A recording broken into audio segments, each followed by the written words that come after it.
இஸ்லாமிய பெருமக்களை கௌரவிக்கின்ற வகையில் புரட்சித்தாய் சின்னம்மா அவர்கள் ஒவ்வொரு ஆண்டும் இஃப்தார் நிகழ்ச்சியினை வருடந்தோறும் நடத்தி கொண்டிருக்கிறார்கள். அந்த விதத்தில் இன்றைக்கு விழுப்புரம் மாவட்டம் திண்டிவனத்தில் இன்றைக்கு நமக்கு ஒரு வாய்ப்பினை ஏற்படுத்தி இன்றைக்கு நம்முடைய சமுதாயத்தை கௌரவிக்கின்ற வகையில் இந்த இஃப்தார் நிகழ்ச்சியினை ஏற்பாடு செய்து நம் அனைவருக்கும் இஃப்தார் நிகழ்ச்சியினை விருந்து அளிக்கின்றார்கள். சின்னம்மா அவர்களை வருக வருக என்று விழுப்புரம் மாவட்ட ஜமாத்தார்கள் சார்பாகவும் திண்டிவனம் நகரத்தினுடைய மஜிதே ரகுமானியா பள்ளிவாசல் ஜமாத்தார்கள் சார்பாகவும் வருக வருக என்றும் கழகத்தினுடைய தோழர்கள் சார்பாகவும் வருக வருக என்று வரவேற்று அடுத்தபடியாக மௌலானா ஜாவித் அவர்கள் நேரத்தினை கருதி 2 நிமிடங்கள் பேசுவார் என்று கூறுகிறேன்.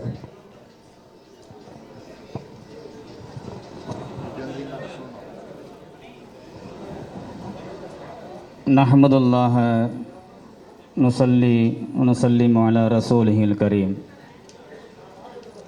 கண்ணியமிக்க இஸ்லாமிய பெருமக்களே, தொப்புள் கொடி உறவான நம்முடைய சகோதர சகோதரிகளே, உங்கள் அனைவர்களுக்கும் இஸ்லாத்தினுடைய முகமன் சலாத்தினை தெரிவித்துக் கொள்கின்றேன். அஸ்ஸலாமு அலைக்கும் வரஹ்மத்துல்லாஹி தஆலா வபரகாத்துஹு. மகத்தான ஒரு நிகழ்வு.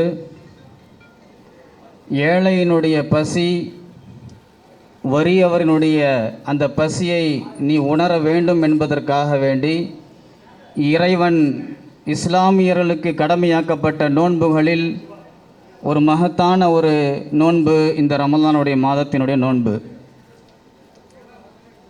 ஏழை அவன் இருக்கக்கூடிய நிலையில் ஒரு செல்வந்தனும் அவனுடைய நிலையை அடைந்து கொள்ள வேண்டும் என்பதற்காக வேண்டி இந்த நோன்பை இறைவன் இந்த சமூகத்திற்கு கடமையாக்கி வைத்திருக்கின்றான்.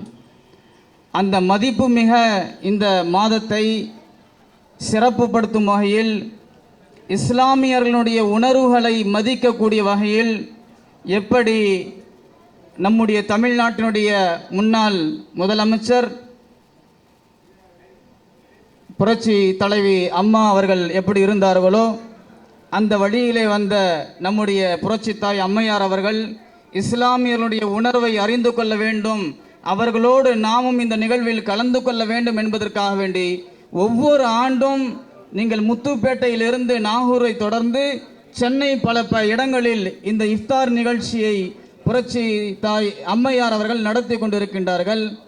அந்த அடிப்படையில் திண்டிவனம் நகரிலே நம்முடைய மஸ்ஜிதை தேர்ந்தெடுத்து நமக்காக வேண்டி இப்படிப்பட்ட ஒரு சிறப்பு வாய்ந்த இஃப்தாரினுடைய நிகழ்ச்சியை கொடுத்து நம்முடைய உணர்வுகளில் கலந்து கொள்ள இருக்கக்கூடிய இந்த அம்மையார் அவர்களுக்கு நாங்கள் மகிழ்ச்சி கடந்த நன்றியினை தெரிவித்துக் கொள்கின்றோம்.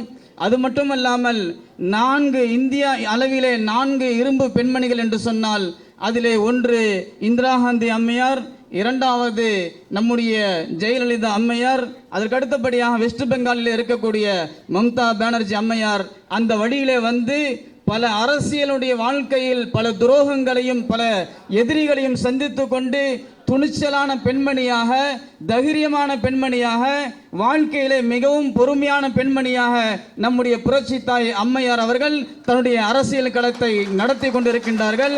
ஒரே ஒரு கட்சியினுடைய கொடியை மட்டும்தான் அறிமுகம் செய்தார்கள். அந்த கொடியாகப்பட்டது இன்றைக்கு தமிழகத்தில் எவ்வளவு பெரிய ஆர்ப்பரிப்பையும் எவ்வளவு பெரிய மாற்றத்தையும் உண்டாக்கி இருக்கின்றது என்பதை நாம் எல்லாம் கண்கூடாக பார்த்து கொண்டிருக்கின்றோம். இன்னும் வரக்கூடிய காலகட்டத்தில் இது மிகப்பெரிய ஒரு புரட்சிகரமாக மாறும். அம்மையார் அவர்கள் மிக தோளோடு தோள் நின்று இந்த இஸ்லாமியர்களுக்கு உறுதுணையாக இருப்பார் என்று நாங்கள் எல்லாம் நம்பிக்கை கொள்கின்றோம். அது மட்டுமல்லாமல் இது ஒரே ஒரு விஷயம்தான். உதாரணத்திற்கு ஒன்றே ஒன்று நீங்கள் எடுத்துக்கொள்ளுங்கள். ஒரு இஸ்லாமியனுக்கு இவர்கள் துணையாக இருப்பார்களா என்று நீங்கள் எல்லாம் ஒரு உதாரணம் தான். எங்கேயோ கடைகோடியில் இருக்கக்கூடிய முகமது ஷரீஃப் என்று சொல்லப்படக்கூடிய திண்டிவனத்தினுடைய முன்னாள் நகரமன்ற துணைத் தலைவர், அவர் ஒரு சாதாரண ஒரு தொண்டர். அவருக்கு இந்த ஒரு வாய்ப்பை ஏற்படுத்தி கொடுத்து நமக்கெல்லாம் இப்படிப்பட்ட ஒரு இஃப்தார் விருந்தை நம்மளுக்கு நடத்தி கொண்டு கொடுத்திருக்கக்கூடிய நம்முடைய அம்மையார் அவர்கள் இன்னும் நம்முடைய சிறுபான்மையினருக்கும் நம்முடைய இஸ்லாமிய சமூகத்திற்கும் எதிர்வரக்கூடிய காலங்களில் நிச்சயமாக ஆதரவாக இருப்பார்கள், உறுதுணையாக இருப்பார்கள். அப்படிப்பட்ட உறுதுணையில் நாங்களும் ஒன்றே சேர்ந்து இருப்போம் என்று சொல்லி எங்களுடைய மஸ்ஜிதின் சார்பாகவும் எங்களுடைய மஹல்லாவின் சார்பாகவும் இந்த ஊரின் சார்பாகவும் அவர்களுக்கு மகிழ்ச்சி கலந்த நன்றியினை தெரிவித்துக் கொள்கின்றோம். அஸ்ஸலாமு அலைக்கும் வரஹ்மத்துல்லாஹி தஆலா வபரகாத்துஹு.